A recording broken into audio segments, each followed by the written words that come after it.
কেতু, তুমি কে? প্রকৃত সত্তা তুমি কে, সেটা কেতুর মধ্যে নিহিত আছে। আপনি কোনো কিছু ত্যাগ করলেন, দান করলেন, হারিয়ে গেছেন বা কোনো কিছু, যদি আপনার কষ্ট না হয়, ভুলে যেতে কোনো সমস্যা না হয়, তাহলে আপনার কুণ্ডলীর কেতু ভালো। কারণ কেতু বোঝায় ত্যাগ বা ডিটাচমেন্ট। আর যদি সেই মোহমায়াতে আপনি ফেসে থাকেন, তাহলে আপনি কষ্ট পাবেন, তাহলে আপনার কুণ্ডলীর কেতু ভালো। আপনি যত ডিটাচমেন্ট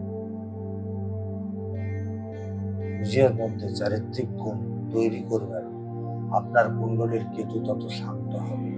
আর নিজে যত অ্যাটাচ হবেন, আপনার কুণ্ডলীর কেতু তত আপনাকে কষ্ট দেবে।